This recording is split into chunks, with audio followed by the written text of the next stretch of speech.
Babli school से वापस आई तभी उसकी मम्मी कंचन ने कहा, बबली सीधे ऊपर आ। बबली ने जिद करते हुए कहा, मम्मी अभी ताईजी से चीज लेकर आती हूँ। लेकिन कंचन ने डांटते हुए कहा, सीधी ऊपर आती है या वहीं आकर तेरी पिटाई करूँ। खबरदार जो ताईजी के कमरे में गई। बबली डर गई और सीधे सीढ़ियाँ चढ़कर ऊपर पहुंच गई। माँ के ऊपर गुस्सा करते हुए बोली, क्या हुआ मम्मी, आपको पता है न ताईजी मेरे लिए कुछ न कुछ रखती है। अभी स्वीटी भी आ रही होगी, वो सारी चीज़ उसे दे देगी। मैं ऐसे ही रह जाऊंगी, वो मुझे देगी भी नहीं। कंचन जी ने कहा, खबरदार जो आज के बाद ताईजी के पास गई। और स्वीटी को भी मैं देख रही हूँ, उसे भी आते ही सीधे ऊपर बुलाती हूँ। तभी नीचे स्वीटी की बस आकर रुकी। कंचन जी ने उसे भी बुला लिया। दोनों बहनें अभी अपनी मम्मी से बहुत गुस्सा थी। स्वीटी ने आते ही पूछा, मम्मी क्या हो गया, ताईजी से कोई बात हो गई है क्या?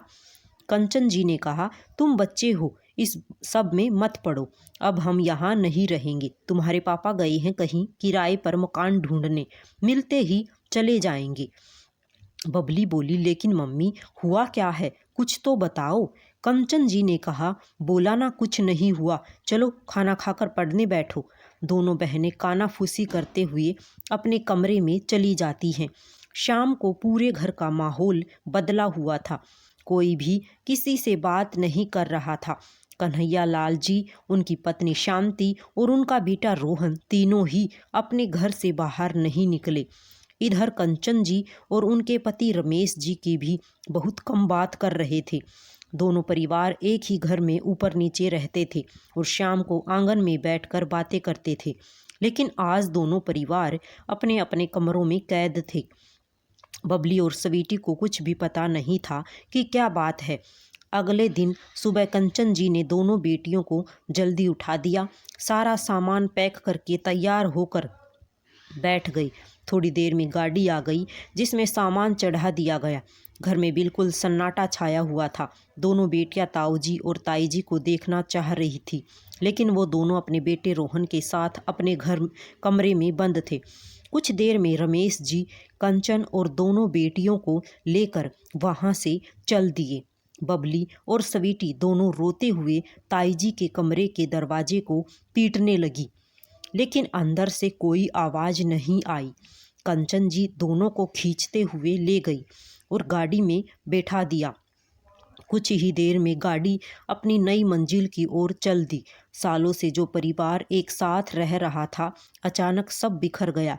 रमेश जी और कंचन जी एक किराए के मकान में चले गए थे। नए घर में पहुंचकर कंचन जी सामान सजाने लगी। बबली और स्वीटी दोनों एक जगह बैठकर खामोशी से सब देख रही थी। रमेश जी ने दोनों बेटियों को समझाते हुए कहा, बेटा हमें भी कोई खुशी नहीं हो रही वहाँ से आते हुए, लेकिन तुम नहीं जानती उन्होंने हमारे साथ क्या किया। हमारी पुश्तैनी साड़ी की दुकान बीच बाजार में है।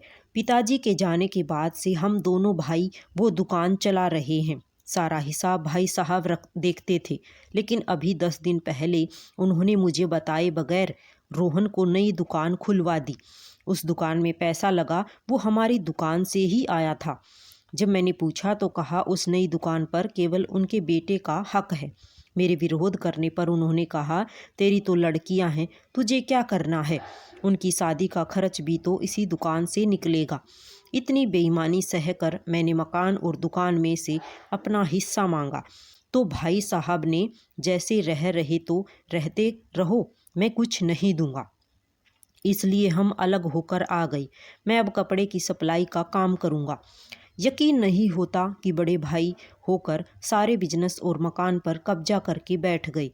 बबली और स्वीटी को ये बातें समझ नहीं आ रही थी, लेकिन धीरे धीरे कंचन और रमेश ने उनके मन में ताऊजी और ताईजी के लिए नफरत भर दी थी। धीरे धीरे समय बीत रहा था। अब कभी कभी बाजार में या स्कूल से आते जाते रोहन या ताईजी दिख जाती थी। दोनों बेटियां उनकी तरफ देखती भी नहीं थी। इसी तरह 4 साल बीत गए। इस बीच दोनों परिवारों में कोई बात नहीं हुई। रमेश जी ने कपड़ों की सप्लाई का काम अच्छे से जमा लिया था। दोनों बेटियां भी अब बड़ी हो रही थी। अपनी कमाई से उन्होंने एक छोटा सा मकान भी खरीद लिया था। एक दिन रात के 2 बजे कन्हैया लाल जी के मोबाइल की घंटी बजी। सभी गहरी नींद में सो रहे थे। लंबी घंटी बजने के बाद बंद हो गई। कन्हैया लाल जी ने उठकर देखा तो यह रमेश का फ़ोन था।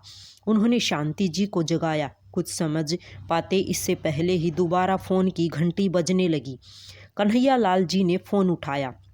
दूसरी तरफ से स्वीटी की रोने की आवाज़ आ रही थी। ताऊ जी, पता नहीं पापा को क्या हो गया, अचानक बेहोश हो गए, बहुत डर लग रहा है, आप जल्दी से आ जाइए। कन्हैया लाल जी ने कहा, बेटी तू चिंता मत कर, मैं अभी आ रहा हूँ। कन्हैया लाल जी शांति और रोहन को लेकर तुरंत उनके घर पहुँच गए। रास्ते में उन्होंने डॉक्टर को फ़ोन कर दिया था। डॉक्टर ने पहुँचकर इंजेक्शन दिया, फिर बताया माइनर हार्ट अटैक है, हॉस्पिटल ले जाना होगा। कन्हैया लाल जी अपनी गाड़ी में रमेश और कंचन को लेकर हॉस्पिटल पहुंच गए। इधर शांति जी दोनों बेटियों को संभालने लगी। सही समय पर इलाज मिल जाने से खतरा टल गया। 2 दिन में रमेश ठीक हो गया। दोपहर के समय शांति जी दोनों बेटियों को लेकर हॉस्पिटल पहुंच गई।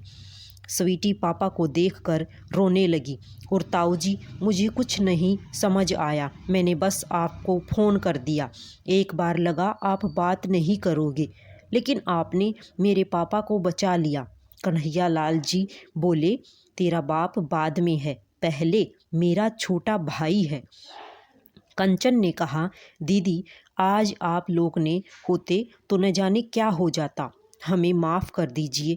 उसकी बात सुनकर रमेश भी बोल पड़ा, हाँ भैया मुझे माफ़ कर दीजिए, मुझे आपको छोड़कर नहीं आना चाहिए था।